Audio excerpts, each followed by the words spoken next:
gamda wilhani jage gamdan wilhani jage gamdan wilhani jage gamda wilhani jage gamda gada homi jage gamda gada homi ulum dahaye jage gamda wilhani jage gamda wilhani jage gamda wilhani jage gamda wilhani jage gamda gada homi jage gamda gada homi ulum dahaye jage gamda.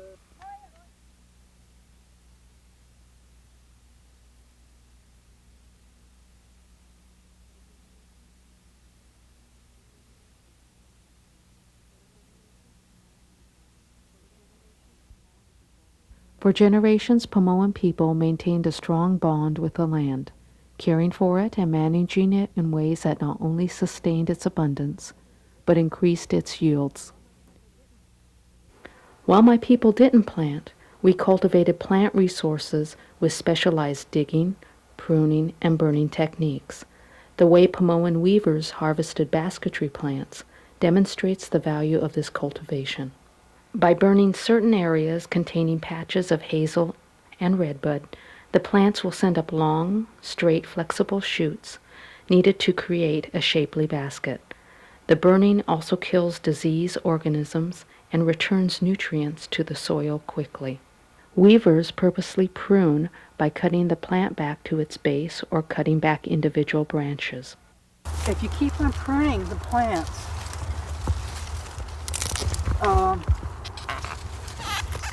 then it makes the plant healthier, and the plant itself will be able to fight off all these invasive pests. Okay, this is a blister that the insects make. They drill a little hole there, and so that's that's not usable for basket material. The coiling technique, it's what's underneath that the strands are sewn over or coiled over, and then the kind that the Indians used to call the thousand sticks, the twining technique. This is mostly all of it. This is made with willow, both the stuff inside and then the parts that are on the outside too. Weavers dig for the underground runners of sedge or white root and those of bulrush or black root. Digging improves the soil by letting in air, mixing in nutrients, and fostering drainage. Digging encourages new plant growth. The weavers carefully manage the best root digging areas to ensure a supply of good basket materials. See? Yeah, that's the way they are. At the end of it, they start another plant. And sedges is the prize of all basket materials. Everyone loves sedges, and sedges are easy to work with. I certainly agree with that. Real nice and soft, and you can pack them fairly tight. The gatherers usually dig sedge, used for white sewing strands, after the first rains of autumn have softened the ground and through early spring. As warm weather settles in, the soil gets drier and rattlesnakes become active, so weavers often stop gathering then. For black designs, the weavers dig bulrush, which grows in wet areas. To me, I'm not used to digging in the mud. I'm more digging in more the gravel and sand. So this is not my favorite spot, but it's all right, as long as we find wherever we find it. We use a bulrush to make the pattern in the basket. We dye it black and use it to make the pattern. The best time is in the fall when everything is losing their leaves. That's the beginning, and you stop when they start growing it starts growing up green again. Because when it gets started, and then I guess the new ones are growing. You don't dig them then. Yeah, there's another one coming out this way. Weavers could only harvest each basketry plant at certain times of the year. Redbud shoots, used for red designs in Pomoan baskets, get their most brilliant color in the late fall and winter, after the sap has dropped and the leaves have fallen from the stem. Gatherers cut willow shoots in the late fall and winter for the same reasons. At times, it's cut in the spring when the bark easily separates from the stem. Willow is used for whole shoot twining and the rods in coiled baskets. To make most baskets, the weaver needs to store her materials. This curing process, which can continue for 1, 2, or more years, allows a plant's water content to evaporate away, thereby ensuring that the basket will maintain a tight, even weave. Prior to storage and within about 2 weeks of gathering, the weaver prepares her materials. She splits, removes the bark, and bundles her sedge. She splits her redbud and wraps it into coils. When necessary for certain types of baskets, she strips the bark off her willow. She removes the bark from bulrush runners, then dyes them black. For our dye, the main thing is the black walnut. And then the iron, any kind of iron, rusted iron is the best. And then after that we add whatever will dye. If you know of anything that will dye anything dark. Acorns, I use acorns, and coffee grounds, and tea leaves, and just anything. And just make a brew, strong brew. The reason we do this is so we could have the black root for contrast, for pattern.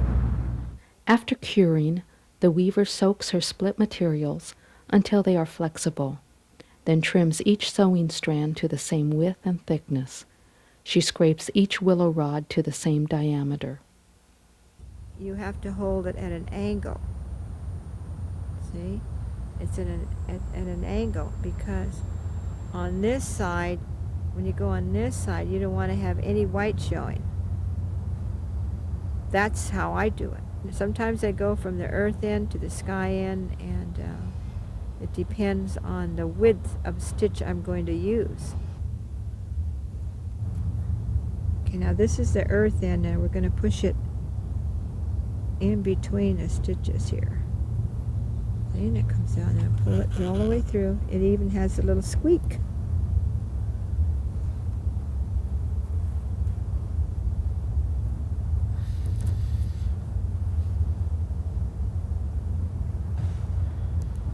Throughout the process of cultivation and gathering, the basket makers develop a relationship with the plant that benefits both plant and weaver.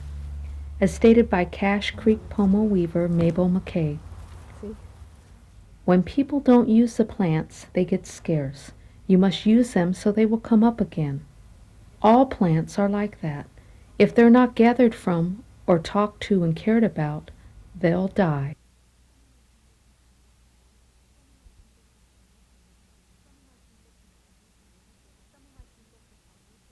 Some of my people continue to live in the same area where our ancestors lived for thousands of years. Our ancestors showed respect, restraint, and discipline in how they both used and preserved the land and its resources. They lived untold generation after generation in the same small area without damaging or destroying the land. The things that I've been taught by my parents were that everything that's here has a purpose for being here, and so you respect that. The renewing of natural things takes us a certain rhythm, a certain amount of time to do that, to renew itself. You use it, yes, but you have to wait for its rhythm for it to give again.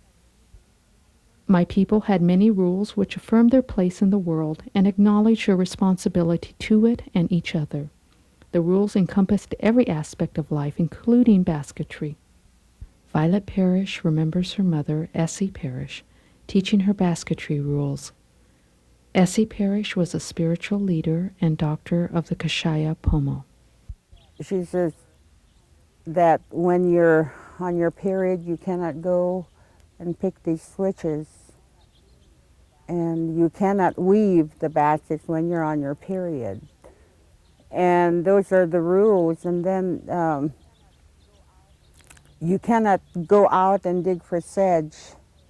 You have to go out with a prayer if you do, you know.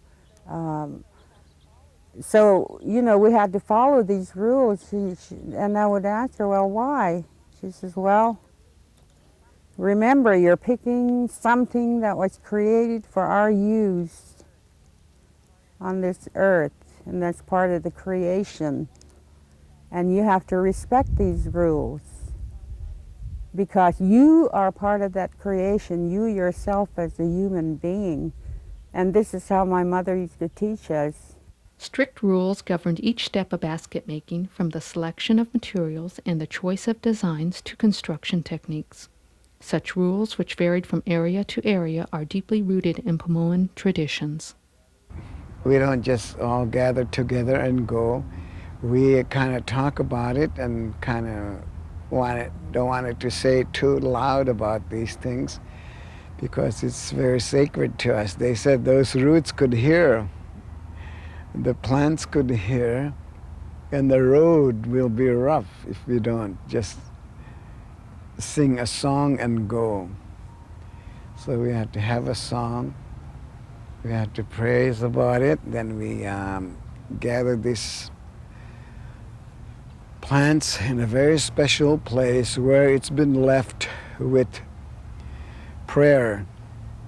We don't go out into the different areas, which if we do go to different areas, it would be some other lady that's been going there would kind of invite you and say, we'll go to my place this time. But you can't say, oh, I'm going to go down there and I'm going to get her stuff while she's gone. No, we can't do that. Our roots will rot, our roots will dry, our designs wouldn't be right. They said, so we have to be very careful where we pick these and when we pick them and how to take care of these things. An unspoken rule that just seemed to be inborn was the fact that you took only what you needed to complete your basket. You always gave thanks no matter what you found. The part about giving thanks is real important. In current society, there tends to be a little greed in a lot of things, and I really feel that it's depleting our natural resources, and it's very obvious worldwide.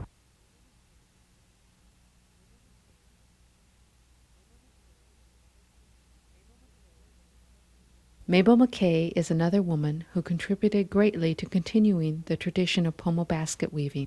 In addition to being known as a basket maker, she was a well-known Central California Indian medicine woman, locally known as a doctor. Mabel was born in 1907 on a ranch in Lake County and was raised by her maternal grandmother, Sarah Taylor. Sarah Taylor raised Mabel in Rumsey, where Mabel grew up surrounded by her own Long Valley Catch Creek Pomo, as well as Wintun culture.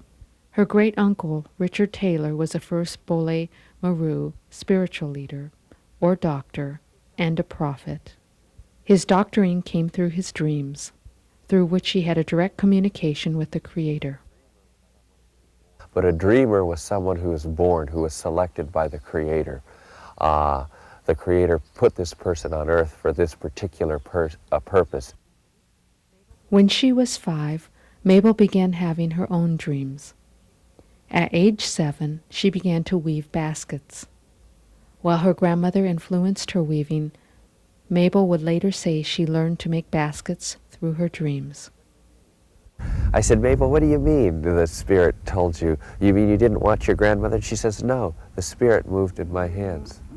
It taught me how, it taught me what to do. Her direction was always from the Creator. Her weaving could not be separated from her dreams, her prophecy, and her doctoring. All of her baskets, everything was associated with dream. If people wanted to give her money She couldn't, and for a basket, she couldn't weave it for anybody unless the dream came, unless the spirit spoke to her. And that's very different. Today, you see people who are weaving, and they're technical weavers. They're artists in their own right, of course, and have their own traditions. But it wasn't a tradition that was closely and intricately related to dream prophecy and doctoring. Mabel's baskets had entire stories and histories associated with them through her dreams. In her later life, Mabel McKay wove only coil baskets, which were an integral part of her doctoring. Aunt Mabel's baskets was her power and spirit that kept her going for her doctoring. Mabel made baskets for the people closest to her. Such baskets were associated with prophecy and protection. It's a living thing. It's something that reminds me who I am, where I'm going, what I'm supposed to do on this earth. It has the story of my whole life right there that she wove into that miniature little basket. That, of course, is a technical feat in and of itself. But beyond and above all that, it's an incredible testimony to her power and who she was as a person, and finally, how she has helped me. As part of her spiritual tradition, such baskets needed special care. I'm supposed to take care of that basket once a month, to feed it, to do my prayers, my ceremony for that basket, to keep it alive and remember who I am. Mabel is particularly noted for the quail plume designs she wove into many of her baskets. So she gave me 2 miniature baskets. I have one in a necklace form, and then I have one in a pin form. I mean, I could just sit down and just really adore her work, and she'd say, well, when I leave, you know, she'd tell me, well, here, you know, this is for you. And she'd give me the basket. But she didn't give it to me because, you know, I adored the baskets. It's because what she explained to me was the spirit in me had chosen this to begin with. When I first came, and there she had put a blessing on this basket for me to protect me from certain illnesses. That was because of the person that she was. She's a shaman. By age 18, Mabel had started working as a Pomo doctor. Later, the late Kashaya Pomo's spiritual leader and Dr. Essie Parrish met Mabel through her own dreams. My mother knew that she would become her sister spiritually and even here on earth. In other words, a witness to Mom, and Mom would be her witness. And this is how, you know, the Kashaya Pomos work. Eventually, Essie had Mabel weave a basket for her. Essie would put the sickness she removed from people into the basket. When my mother adopted her as a sister in spirit, Aunt Mabel had to make her a little basket. When the basket was made, my mother said I have to put 4 types of pine pitch in there. And as soon as she did that, well, then the dedication went on. And she told the tribe that Aunt Mabel became her witness and a partner in doctoring. She told us, in the spirit world, she is my sister, she is your aunt, and from now on, you call her Auntie. And she became one of us through this basket. Mabel demonstrated basketry publicly as a young woman in her 20s. Sometimes romanticized by the newspapers that reported on her demonstrations. One article proclaimed Mabel to be an aged native, although at that time she was 27 years old. Mabel nonetheless continued demonstrating throughout her life. Mabel taught basketry to both Indians and non-Indians. She was a strict, exacting artist who expected adherence to traditional rules. Some rules concerned the weaver's frame of mind. Others involved gathering. Still others dealt with the appropriate context for weaving. All these rules are about respect and a process of giving back for what was taken. There was different rules that we had to follow. One was we had to be happy when we made baskets and different things, you know, and we had to have our own tools, and we had to get our roots and things like that. We had to travel and collect all of our own roots. And so with Mabel, I always remember her as a traditional weaver. She didn't make me, but she taught me the understanding of the roots, of how to, you know, take from the earth with a please and give back with a thank you. But those are the kinds of things I learned, you know, from her. Learn to respect the roots and learn to be real, you know, just learn to take care of your hands, rest your eyes. Take from the plants at the time that they're ready, and be happy. And if you feel sad, like if you have death in your family, then, you know, you don't work basket. Mabel had her rules before she picked sedge, about fasting, about the time of day, about the time of year, about her preparation the night before, about her songs. That was all before she went. There was always ceremony, everything she did. And then there'd have to be a picnic or something put up for what you do there. Like if we were going to take a trip or we wanted things to go well, there would have to be she would go through her prayers and her what was necessary to help her and let everything know around her that what she was doing and why she was doing it.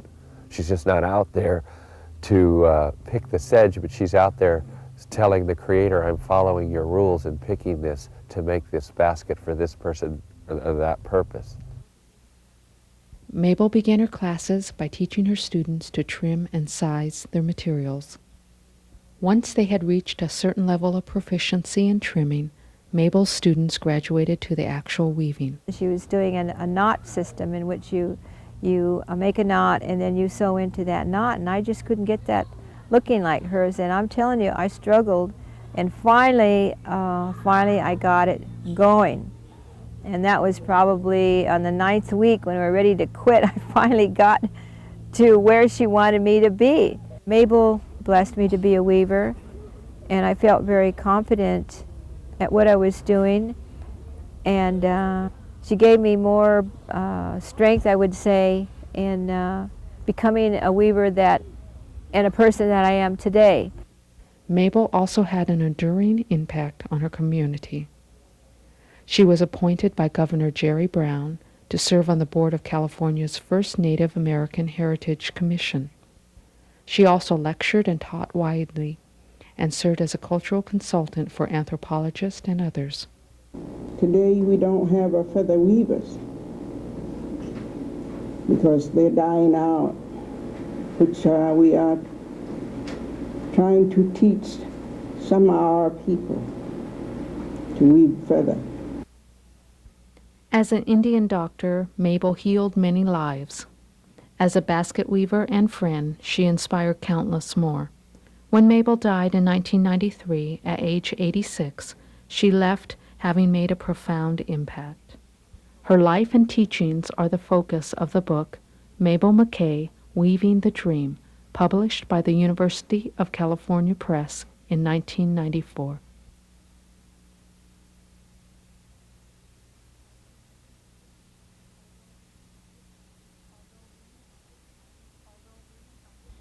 Although many elder Pomoan weavers have passed on in recent years, their legacy continues to inspire a renewed commitment to basketry.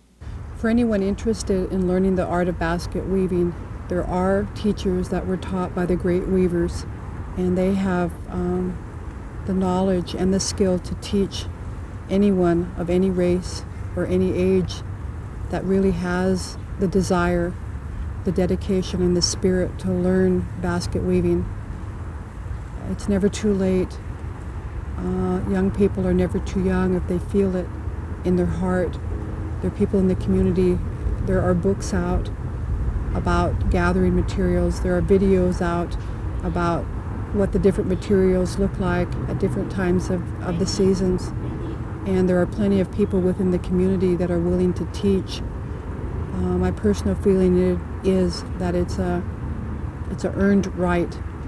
And if you feel that you have it in your heart to learn the background of it, the spiritual aspect, then you should pursue that desire. Pomoan basketry has passed like a gift from elders to youth through untold generations.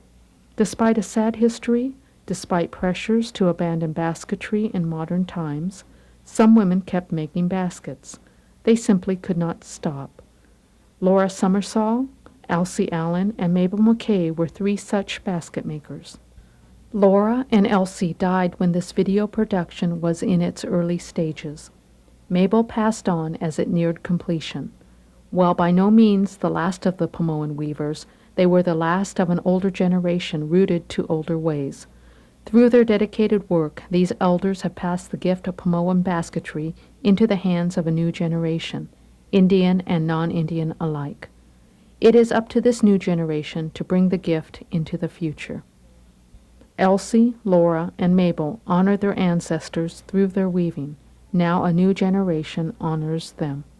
I have known a lot of women, a lot more basket weavers perhaps than other weavers had.